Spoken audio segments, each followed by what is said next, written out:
full on half the food. Crazy. Enjoying exercising. Who would have believed Mark Patrick hypnosis really works? It's amazing. I can breathe again, my blood pressure went down, and I've got so much energy. So much energy. And look great. Lose weight or stop smoking with hypnosis. Only $59.99. Destroy unwanted cravings. January 29th at the Holiday Inn Express and Suites in Noblesville. Weight loss 5:30 p.m. Stop smoking at 8. Or January 31st, Holiday Inn Express Indianapolis Airport. Weight loss 11 a.m. Stop smoking at 2. Register at markpatrickseminars.com.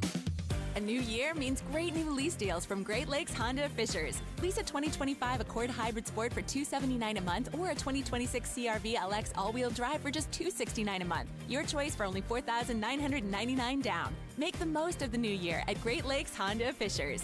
Tax not included with approved credit through Honda Financial. In-stock new Hondas only, not combinable with other offers. $10K a year, all fees, taxes, and first payment due at signing. Lease offers require qualifications for Honda loyalty. Offer ends January 31st, 2026. See dealer for details.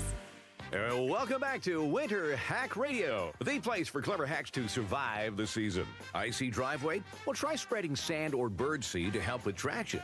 Snowy puppy paws? Well, grab a whisk, brush it off, done. Catch COVID-19? Well, just get... Actually, there's no hack for COVID-19. But if you test positive, prescription medications for COVID exist. Ask your doctor if they're right for you. Visit PfizerForAll.com to learn more. Sponsored by Pfizer. Coming up in 2 minutes from the Dugan Air Heating and Cooling Mitsubishi Electric Studios, another check of the upcoming winter weather. How serious will it be? Some driving tips to go along with that if you have to hit the roads this weekend.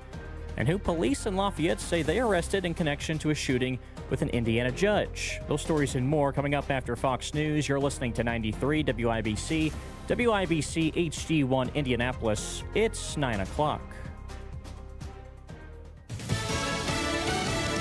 Millions of Americans will be stuck at home this weekend. I'm Dave Anthony, Fox News. A massive winter storm's coming. It's a quarter of an inch of ice on the roads, and it creates just havoc everywhere. We're preparing for the worst and hoping for the best. Brian Kemp in Georgia is one of many governors declaring an emergency in their states. Thick ice could go to areas from the Carolinas back to Texas, where it starts tonight. Here in Dallas, we could see close to quarter to a half an inch of ice once all is said and done. Fox weather meteorologist Bain Froney. This storm system is going to continue to track throughout the entire country, leaving tons and tons of snow in its wake. Areas like Oklahoma City could get up to 8 to 12 inches of snow as we move throughout the weekend. Now, this is going to continue to track up towards the north and the northeast. It's not just driving that could be treacherous. Airlines are getting ready, waiving change fees for people to reschedule. Not only are there about 400 flights canceled today, there are already more than 1,400 cancellations tomorrow. A day of anti-ice protests planned in Minnesota, where it's frigid, 30 to 40 below zero wind chills.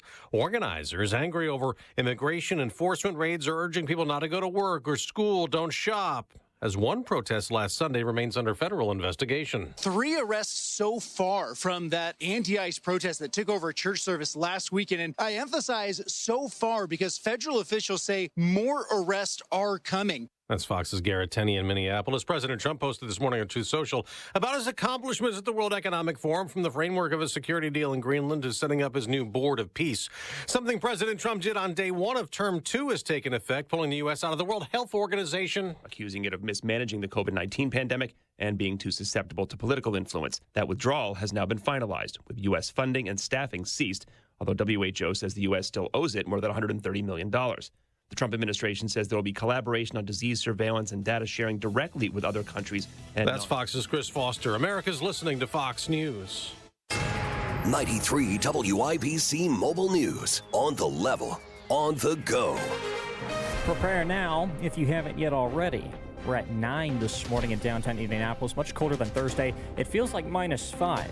A winter storm warning in effect with today's high in the low 20s. I'm Jarrett Lewis. Here's what's trending at 9:02. This weekend, snow in Indiana could snowball quickly. John Herrick explains. Casey Fuson's a meteorologist with the National Weather Service in Indianapolis. There's still some uncertainty to the exact amounts, but we could see largely anywhere between 6 and 10 inches of snow kind of along I-70 and south, and then areas further north will see a few inches less than that. She says that's supposed to fall Saturday into Sunday. Fuson also reminds you that travel will be hazardous at times, and temperatures will be well below freezing, so it's best to not be outside if you can avoid it. John Herrick, 93 WIBC Mobile News. And driving safely in the upcoming winter weather rests heavily on the condition of your tires. State Police Sergeant John Perrine said on Thursday that tests have shown snow tires can be very beneficial. Snow tires often provide a little bit more traction for the slush and the snow and the ice than regular tires would. It also helps to have an emergency kit in your vehicle with things like a blanket, flashlight, and some snacks if you end up getting stranded. 5 people are now in custody in connection to the shooting case with Judge Stephen Meyer and his wife Kimberly from earlier this week in Lafayette. Police there say 3 people from the area and 2 people from Lexington, Kentucky were arrested. The charges they face include attempted murder and aggravated battery. Gas prices ticking up today. AAA says the average in Indiana is at $2.86 a gallon. That's also the national average. IndyCar champion Al